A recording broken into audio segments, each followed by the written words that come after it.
உம்மை ஆராதிக்க கோடாக்கோடி தூதரிருந்து உம்மை துதித்து பாட பரிசுத்தவான்கள் இருந்து உம்மை ஆராதிக்க கோடாக்கோடி தூதரிருந்து உம்மை ஸ்தோத்தரிக்க சன்னாவிக்க சூழ்ந்திருந்து உம்மை துதித்து பாட பரிசுத்தவான்கள் இருந்து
இந்த வேளையில உங்களுடைய ஆராதனை விரும்புகிறவராக ராகம் முக்கியம் இல்லை, காலம் தேவையில்லை. ஆனா அவரை துதிக்கும்படியாய் நம்ம ஏற்படுத்தி இருக்கக்கூடிய இந்த அழகான அந்த வாழ்வில் அவரை துதிக்க நாம் ஏற்படுத்தப்பட்டிருக்கிறோம். நம்மளுடைய துதிகளிலே அவர் வாசமாயிருக்கிறார். அதில் ஒரே ஒரு வசனத்தை மாத்திரம் நாம் பார்ப்போம். அப்படியே கண்களை மூடி ஆண்டவரே கர்த்தாவே, இந்த அருமையான இந்த நேரத்திலே கர்த்தாவே ஆண்டவரை துதிக்கும்படியாக இல்லை இந்த வாழ்விலே கர்த்தாவே இந்த உலகத்திலே கொண்டு வந்த ஆண்டவரே இந்த நோக்கத்திற்காக நன்றி செலுத்த எங்களுடைய துதிகளிலே பிரியப்படுகிறவர்கள் ஆண்டவரே இந்த வசனத்தை கர்த்தாவே ஆண்டவரே நாங்கள் ஆண்டவரே இடத்திலிருந்து பெற்றுக் கொள்கிறோம். எங்களோடு கூட நீர் பேசும். இந்த நாளிலும் கூட ஒரு அழகான 119வது சங்கீதத்துல 116வது சங்கீதத்துல ஒரு வசனம் அப்படியாய் சொல்லப்படுகிறது. அவர் நெருக்கத்துல இருக்கிற பொழுது, நெருக்கத்துல அவரை நோக்கி கூப்பிடுகிற பொழுது, அந்த நெருக்கத்திலிருந்து நம்மிடத்துல எழும்பக்கூடிய அந்த குரலை கேட்பதற்குண்டான திறன் உடைய ஒரு காதுள்ளவராய் அவர் இருக்கிறார்.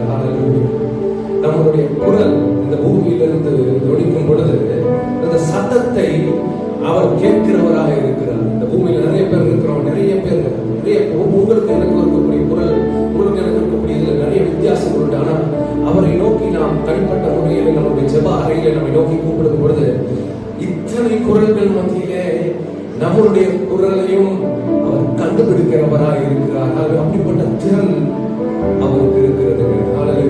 ஒன்றே ஒன்று அடுத்த 5 ஐந்தாவது வசனத்துல அவர் சொல்ற எளியவனை அவர் 5வது வசனம் சொல்லுகிறது, அவர் தாழ்மை உள்ளவருக்கு அவர் கிருபை அளிக்கிறார், அவர் நம்மை காக்கிறவராக இருக்கிறார். அல்லேலூயா. அதுக்கப்புறம் அவரை நோக்கி பார்க்கிற பொழுது அவர் அந்த கூக்குரலின் அடிப்படையில் நம்மை விடுவிக்கிறவராக இருக்கிறார். சொல்லுங்க ஹல்லேலூயா. நம்மளை அவர் நேசிக்கிறார். ஆமென். ஹல்லேலூயா. நம்மளை அவர் விடுவிக்கிறவராக இருக்கிறார். அவர் எப்படிப்பட்டவர் என்று 5வது வசனம் இருக்கிறது அப்படின்னா, அவர் ஆளுகை செய்கிறவர், அவர் உண்மை உள்ளவர், ஒரு வார்த்தைக்கு அவர் என்னவா இருக்கிறார், உண்மை உள்ளவராக இருக்கிறார். அந்த வழியிலே நாம் பயணிக்கிற பொழுது, அந்த வழியில நாம் வருகிற பொழுது அவர்கள் கண்களிலே நாம் தென்படுகிறோம். அவன் அவருடைய வழிகளை பின்பற்றுகிறவர்களாக நாம் இருப்போமா என்று சொன்னால், அந்த வழியிலே நாம் அவரை பார்க்க முடியும். இன்றைக்கும் அவருடைய சாயலால் படைக்கப்பட்டிருக்கக்கூடிய நாம் அவரை போல திறனுள்ளவர்களாய், அவரை போல பரிசுத்தம் உள்ளவர்களாய் வாழ பழகிக் கொள்ள வேண்டும். நம்மளுடைய அவயங்களிலே அல்லது நம்முடைய கண் சரீரத்துக்கு விளக்காக இருக்கிறது. இந்த கண் அவருடைய நாமத்தை மகிமைப்படுத்த வேண்டும். கொடுக்கப்பட்டிருக்கக்கூடிய செவி அவருடைய நாமத்தை மகிமைப்படுத்த வேண்டும். கொடுக்கப்பட்டிருக்கக்கூடிய கரங்கள் அவருடைய நாமத்திற்காக பயன்பட வேண்டும். அப்படின்னு சொன்னா அவருடைய ஆளுகைக்குள்ள எல்லாம் நடக்கணும். அவர் நம்மளுடைய அவயவங்களை நம்மை ஆளுகை செய்ய வேண்டும். மற்றொருவர் நம்மை ஆளுகை செய்யக்கூடாது. மாம்சத்தின் வல்லமை நம்மளை ஆளுகை செய்யக்கூடாது.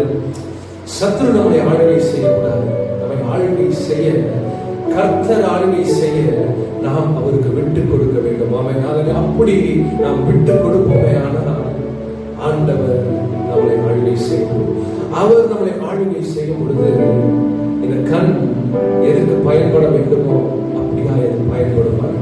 இந்த செவி நான் எதை கேட்க வேண்டுமோ அதை அது தன்னுடைய கடமையை செய்யும். இந்த நாவு எதை பேச வேண்டுமோ அவருடைய ஆளுகைக்குட்படும் பொழுது இந்த நாவு அவரை மகிமைப்படுத்தும். இப்படித்தான் நாம் கிரயத்திற்கு கொல்லப்பட்டிருக்கிறோம் என்பதை நாம் புரிந்து கொள்ள வேண்டும். நாம் நம்முடையவர்கள் அல்ல, அவருடைய வெளியேறப்பட்ட ரத்தத்தினால நாம் கொல்லப்பட்டிருக்கிறோம். அந்த ரத்தத்தினால மீட்கப்பட்டிருக்கிறோம். நாம் நமக்காக அவர் வெளியேறப்பட்ட அந்த ரத்தத்தை சிந்தி இருக்கிறோம், விலை கொடுத்து வாங்கி இருக்கக்கூடிய. அல்லேலூயா. நாம் நம்முடையவர்கள் அல்ல, நாம் அவருடையவர்கள். அல்லேலூயா. அருமையான இந்த சிறிய இந்த நேரத்துல ஆண்டவரே எங்களை நீ ஆளுகை செய்யும். ஆண்டவரே சத்ருவானவனோ மனித ஆதிக்கமோ எங்களை ஆளுகை செய்யாதபடி ஆண்டவருடைய கரத்துல கட்டாவானவரே ஆண்டவரே நாங்கள் அடங்கி இருக்கும்படி உமால் நாங்கள் கத்தத்தால் ஆளுகை செய்யும்படியா எங்களுடைய வழிகள் உமக்கு பிரியமுள்ளவைகளாக இருக்கும்படி ஆண்டவரே எங்களையும் கத்தாவானவர்கள் ஒப்புக் கொடுக்கிறோம். இந்த காணொலியை கேட்டுக் கொண்டிருக்கக்கூடியவர்கள் ஆண்டவர் அவர்களுடைய கரத்தில் நான் கொடுக்கிறேன். ஆண்டவருடைய ஆளுகை ஆண்டவர் இந்த கேட்டுக் கொண்டிருக்கக்கூடிய யாவர் மேலும் இறங்கும்படியாக கர்த்தாவை நான் ஜெபிக்கிறேன். இயேசுவின் நாமத்தில் பிதாவே, ஆமென்.